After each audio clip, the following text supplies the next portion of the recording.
আসসালামু আলাইকুম গাইস। তো আজকে আমি কিছু ফলের গাছ দেখাবো। কেন গেস যদি বলতে পারবেন এটা কি ফল গাছ? এই যে এরকম,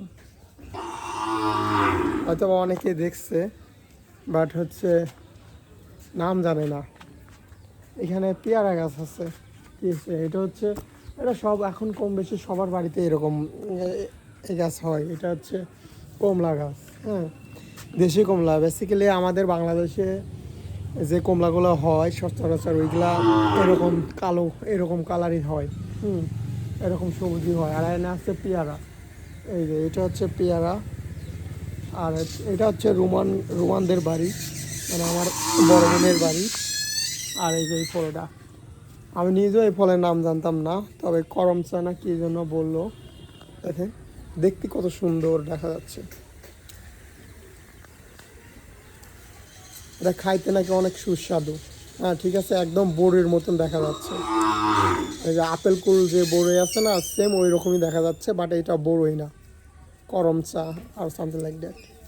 হ্যাঁ, এটা দেখতেছি আমি এতদিন দেখি নেই, আমি হুট করে এইখানে আসছি, তো এইখানে আসা দেখতেছি এরকম কালারিং করা ফল, যেগুলো ভাবলাম যে একটু শেয়ার করি। রোমান, রোমান রে, এ রোমান, এই ফল খাইছস কখনো? হ্যাঁ রোমান, রোমান খাইছে এই ফল? না, এমনি কাঁচাটা খাওয়া যায় না। রোমান, রোমান রে। সো প্রচণ্ড গরম পড়তেছে, আর আছি মাত্র কয়েকদিন, তারপরে ঢাকা চলে যাব। আচ্ছা, একটা সিঁড়ি আয় তো, যেটা বড়, এটা আছে। কোনটা ছেড়বো বল? এই বড়টা, বড়টা। হ্যাঁ না, এই বড়টা সিঁড়ি। তো ও নিজেও ভিডিও করতেছে, মানে কেউ ওইভাবে কেউ সব থেকে বড় কোনটা? এটা দেখ কিরকম খাইতে, কিরকম লাগে।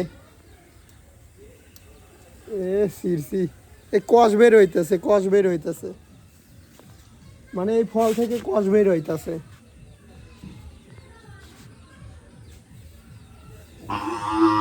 এই যে কষ বের হইতেছে।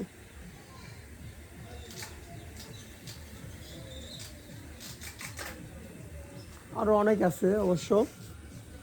প্রকৃতি